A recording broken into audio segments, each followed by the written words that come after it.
नमस्कार मंडळी, तुम्हा सर्वांचं आपल्या श्री महालक्ष्मी या चॅनेलमध्ये खूप खूप स्वागत आहे.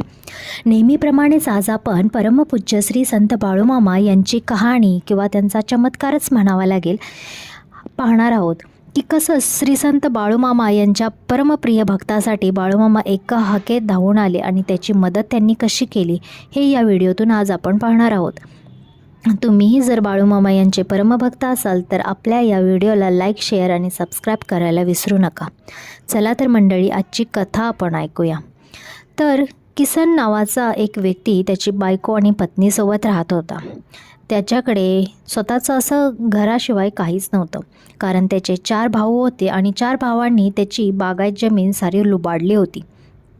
त्याला फक्त पडीक आणि माळरान त्याच्या वाट्याला सोडलं होतं.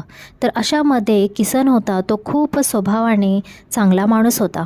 तो कोणालाही वाईट अपशब्द बोलणारा नव्हता. त्यामध्ये त्याने कधीच भावांना आपली जमीन माघारी मागण्याचा प्रयत्न देखील केला नाही किंवा कोर्ट कचेरी देखील त्याने कधी खेळली नाही, कारण तो खूप गरीब होता आणि अशामध्ये कोर्ट कचेरीमध्ये खूप पैसा लागत असल्यामुळे तो या भानगडीतच पडला नाही. त्याने 4 माणसांना देखील सांगून बघितले की माझ्या भावांना समजून सांगा, पण हा गरीब माणूस याचं कोण मदत करणार, कारण गरीब माणसाला काहीच किंमत कोण देत नाही अशी परिस्थिती होऊन बसते. त्यामुळे भावांनी त्याच्यावरती एवढा मोठा अत्याचार केलेला असतानासुद्धा तो तसाच शांत राहिला. त्याला एक मुलगी होती, ती शेवटच्या वर्षाला शिकत होती. त्यामुळे आता तिच्या लग्नाची काळजी त्याला खलत होती. त्याच्याकडे कोणीच असं बघणारं नव्हतं. चुलते मालते त्याच्याशी बोलत देखील नव्हते आणि आता तर त्यांनी त्याचं पिण्याचं पाणीसुद्धा बंद करून टाकलं होतं. अशामध्ये लांबून कुठून तरी तो पिण्याच्या पाण्याची सोय करत असत. खर्चासाठी सुद्धा तो रोज लांबून पाणी भरत असत.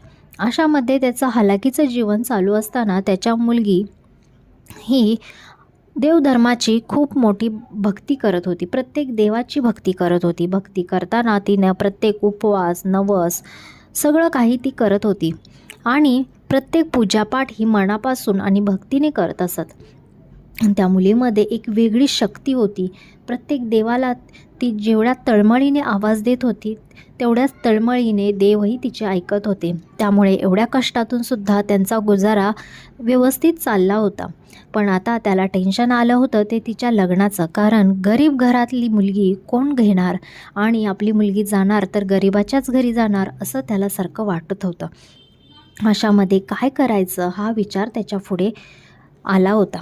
तर अशामध्ये त्या मुलीला एक दिवस तिच्या मैत्रिणींनी श्री संत बाळूमामा यांची कहाणी सांगितली होती. त्यांचे चमत्कार सांगितले होते.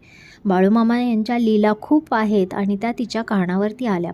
तिने सुद्धा ठरवलं की आपणही श्री संत बाळूमामा यांची आजपासून पूजा अर्चना करायची, नामस्मरण करायचं. तिने बाळूमामांचं पारायण बसवलं आणि पारायण बसवल्यानंतर घरातले किसन आणि त्यांची बायकोसुद्धा त्या पारायणामध्ये सहभागी झाले. तेही बाळूमामांना हात जोडून प्रार्थना करू लागले की आमची ही परिस्थिती सुधरवा, आम्हालाही चांगले दिवस, सुखाचे दिवस आमच्या घरी येऊ द्यात म्हणून. अशामध्येच दिवस जात होते आणि एक दिवस किसनचा मित्र त्याच्या घरी आला. घरी आल्यानंतर तो झाडाखाली बाहेर बसला होता. तेव्हा किसनला बोलला, अरे तुझ्या इथे तर मला पाण्याचा भास होत आहे. तो त्याचा मित्र हा पाणी बघणारा पानाड्या होता.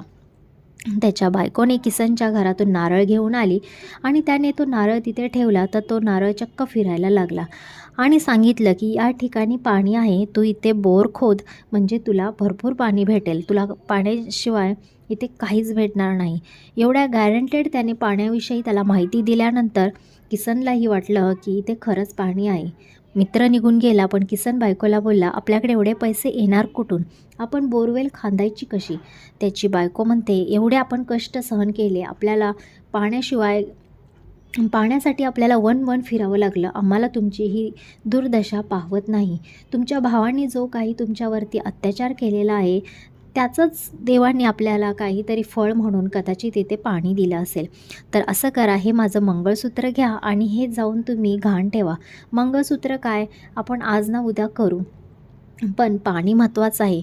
तुम्हाला हे लांबून पाणी आणावं लागतं आणि नंतर शेताच्या कामाला जावं लागतं. तुमचं हे हाल आम्हाला पाहवत नाहीत. आपण असं करू, आपण इथे बोर खोदू. त्याच्या बायकोचं म्हणणं त्याला पटतं आणि तो मंगळसूत्र घाण ठेवून पैसे घेऊन आपली बोरवेलसाठी खोदण्यासाठी मशीन बोलवतो. मशीन बोलवल्यानंतर वस्तीवरचे आणि त्याचे भाऊ वगैरे सर्वजण तिथे जमा होतात. सगळ्यांनाच आशा लागलेली होती ह्याच्या घरी काय पाणी निघते की काय म्हणून, कारण सगळे त्याचं वाईट चित्तत होते. आणि भाऊ देखील तिथे आले होते. भावांनाही वाटत होतं ह्याच्याकडे जर पाणी आलं तर काय म्हणून. त्यामुळे भाऊही त्याच्या दिवशी त्याच्याशी गोड बोलायला लागले होते की आम्हालाही ह्या प्रॉपर्टीमध्ये हिश्श्यामध्ये आम्हालाही सहभागी घे, मीही तुला 4 पैशाची मदत करतो. पण किसनने काही त्यांचं ऐकलं नाही. ते बोलले मला काही तुमची मदतीची गरज नाही म्हणून. त्यानंतर तिथे पाणी मशीन बोरवेल 1000 फूट गेली, 1200 फूट गेली तरी तिथे पाणी लागलं नाही. संध्याकाळ झाली. सगळे लोक आपापल्या घराकडे निघून गेले. भावही त्याच्यावरती हसू लागले कारण तिथे पाणी लागलं नाही. त्यामुळे सगळ्यांचीच निराशा झाली आणि त्याचा मजाक उडवण्यात आला.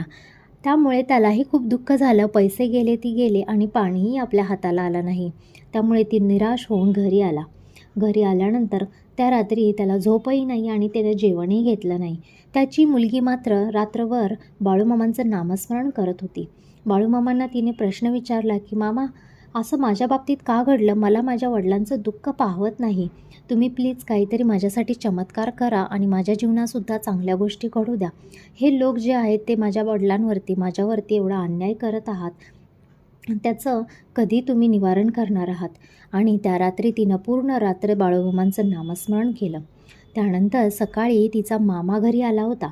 मामाने सांगितलं आपण बोरवेलमध्ये खाली पाणी आहे का चेक करूया. त्यांनी एक लांब दोरी घेऊन आले आणि त्याला एक छोटंसं डब्बा बांधला आणि तो बोरवेलमध्ये सोडला. आणि डब्बावरती खेचल्यानंतर त्यात थोडंसं पाणी त्यांना दिसलं. तेव्हा मामा बोलला आपण इथे एक टँकर पाण्याचा खाली करूया आतमध्ये. म्हणजे काय होईल की त्या बोरवेलमध्ये जे काही पाण्याचे नळ आहेत जर ते मातीने तुंबले गेलेले असतील तर त्यामुळे ते नळ खुले होतील आणि त्यामुळे पाण्याचा प्रवाह चालू होईल. तर अशा पद्धतीने संध्याकाळच्या 5-6 वाजता टँकर येतो आणि बोरवेलमध्ये पाणी सोडतात. पाणी सोडल्यानंतर आपापल्या घरी या काळजीमध्ये जातात की आता काय होणार. आता आपले पैसे पण गेले, बायकोचं मंगळसूत्र गेलं आणि आता काहीच नाही झालं तर आपल्या हाती काहीच नाही. अशीच गरिबी आपल्या आयुष्यभर आपल्याला पुजलेली आहे. त्यामुळे असा विचार करत तो घरी आला.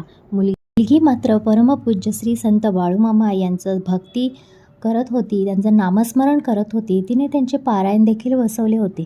दिवस रात्र त्यांचंच नाव तिच्या तोंडात होतं आणि माझे हे दिवस जावेत, माझ्या वडिलांनी कष्ट जेवढं केलेलं आहे त्यांचं फळ त्यांना भेटावं आणि आम्हाला चांगले दिवस यावेत या आशेमध्येच ती बाळूमामा यांचे तिने पाय धरले होते. त्यांचा आशीर्वाद प्राप्त करण्यासाठी ती दिवस रात्र त्यांचं नामस्मरण करत होती. पण बाळूमामांना देखील आपल्या प्रिय भक्तांची काळजी असतेच. ते त्यांच्यावरती हमेशा कृपा ही करतच असतात.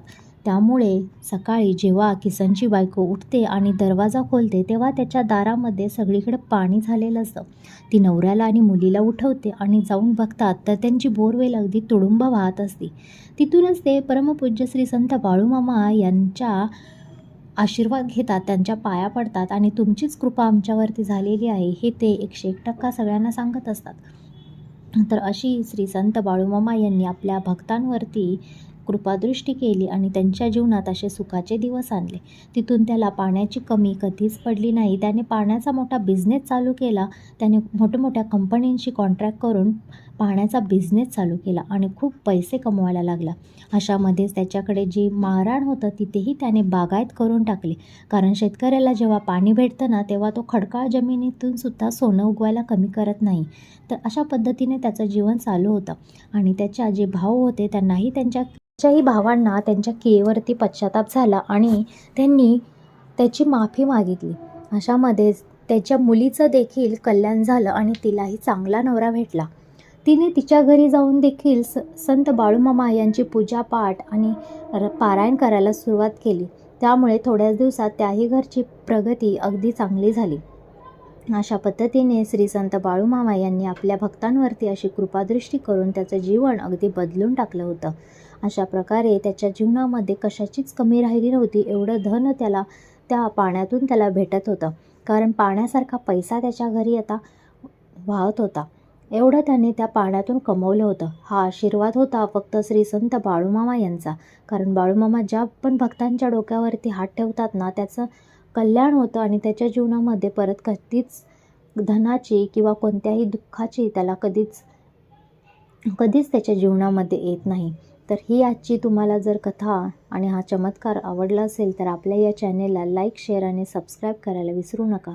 आणि तुम्हीही बाळूमामांवरती असाच दृढ विश्वास ठेवा. तुमच्याही जीवनामध्ये असे चमत्कार